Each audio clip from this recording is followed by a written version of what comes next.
Olá, eu sou o Celso Rodrigues e estou aqui de volta para continuarmos a nossa conversa a respeito de fake news e produção de conhecimento no âmbito do nosso curso. Tem 4 palavrinhas importantes aí que nós temos que ter em mente quando pensamos a crise do modelo das mídias, vamos dizer assim, né? Que é conectividade, democratização, manipulação e fragmentação. Vamos trabalhar com essas quatro palavras, com esses 4 conceitos para tentar entender melhor o que aconteceu. Bom, a primeira crise no mundo midiático, nas empresas de mídia, é a crise das fontes. As grandes empresas midiáticas deixaram de ser a fonte da informação. O advento da internet, das plataformas, das redes sociais, como hoje já é notório saber, né? Nós já temos gerações que nasceram e cresceram já dentro desse modelo, digamos, de produção social da informação. O advento dessa grande galáxia, vamos dizer assim, alterou completamente as relações que existiam antes quando nós falávamos em produção da informação e, consequentemente, formulação da esfera pública. Então, hoje nós temos uma esfera pública que não vive exclusivamente da informação e da desinformação das mídias, das grandes mídias corporativas. A esfera pública, como nós sabemos diariamente disso, né?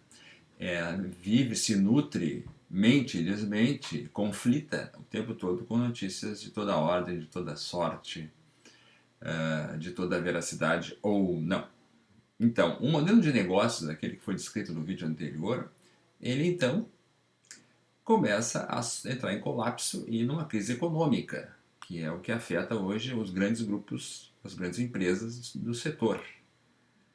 A crise econômica, a queda de audiência, simplesmente a derrocada do modelo de jornal físico, como se costuma dizer, são sintomas dessa grande crise estrutural.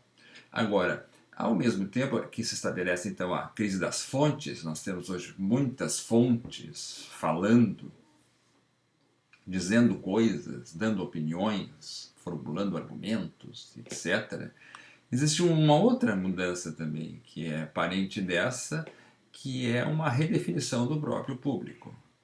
Hoje nós não temos apenas aquele público espectador, como se formulava antigamente, né?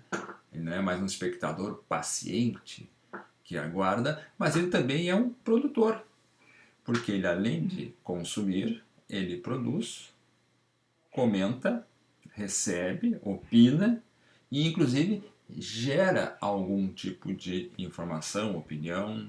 Por enquanto, não estamos classificando nada disso. Então, vocês vejam que tem a crise das fontes, muita gente falando muitas coisas por aí. Existe uma redefinição da própria ideia de público, né? Um público que já produz um conteúdo, né? Não cabe aqui, por enquanto, formular nenhum juízo a respeito. Né? Agora, anotem, na medida que esse público se reformula, ele passa a ser, como no exemplo, um público produtor de informação, e aí já cabe um pitaco sociológico para nós pensarmos de como produzir informação também é uma forma de produzir pertencimento, né? Uma forma de dizer eu estou aqui na sociedade, eu também sou capaz de produzir algum tipo de informação. Né? Esse público também gera um outro tipo de jornalista, com grandes aspas, né? Já que não é um jornalista essencialmente, né?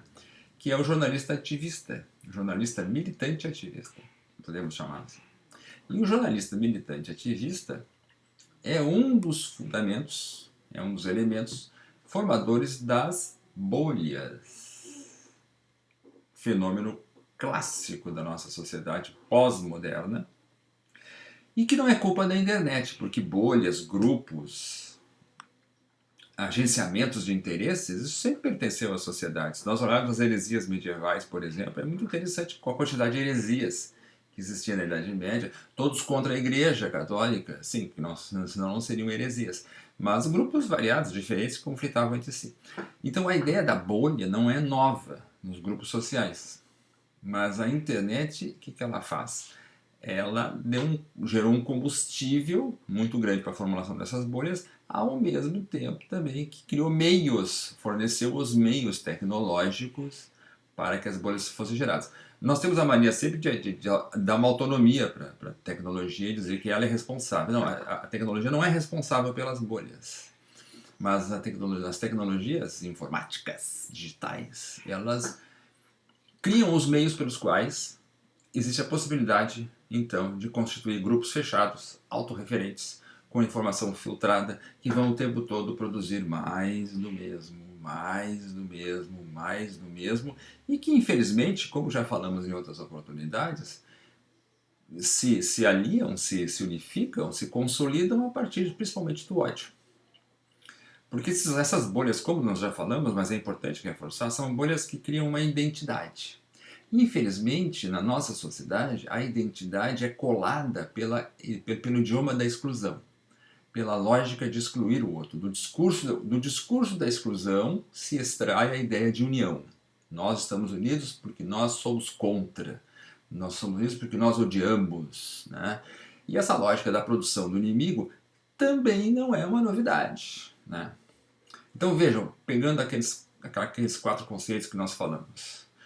O novo modelo de produção de informação, ou novos modelos, é baseado numa conectividade. Sem dúvida que existe uma amplíssima democratização da informação, talvez essa seja a grande notícia, a melhor das notícias. Né? Hoje em dia a informação ela está amplamente democratizada, o que é uma boa notícia quando se pensamos no poder manipulatório das empresas midiáticas. Não existe nada que não seja descoberto e investigado hoje em dia. Mas também existe muita manipulação. E a fake news vai entrar dentro justamente na esteira das possibilidades de produzir notícias, de produzir informação. Infelizmente, as pessoas estão hoje em dia muito acessíveis a um tipo de informação manipulatória, como a gente vai falar daqui a pouco um pouquinho mais especificamente sobre fake news. E claro, as bolhas acentuam uma característica da nossa vida social, que também não é culpa da internet, não é culpa das redes sociais, não é culpa do Facebook, do Google, etc., mas que é uma característica baseada na fragmentação. O processo de fragmentação da nossa sociedade, das sociedades capitalistas, ocidentais, baseadas aí nessa loucura capitalista competitiva e consumista, é um fenômeno por si, que se define dentro das próprias características da sociedade. A tendência, digamos, centrífuga das sociedades capitalistas, né? A ética da sobrevivência, a necessidade de o tempo todo estar correndo atrás da sobrevivência, o que implica fragmentar a própria vida, fragmentar a família, fragmentar as relações sociais e assim por diante. O que as tecnologias permitiram, de novo, foi a possibilidade de que essa fragmentação se constituísse, se consolidasse, vamos dizer assim, esses vários núcleos, esse arquipélago de ilhas, grupos, redes. O WhatsApp eu acho que é muito exemplar disso. Né?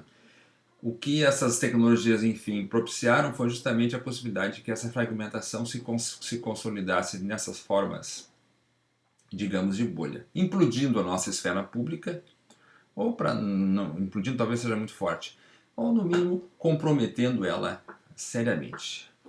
Se você gostou desse vídeo, clique aí na mãozinha, inscreva-se no nosso canal, dê a sua opinião, participe da nossa produção de conhecimento, que é democrática, mas é de conteúdo.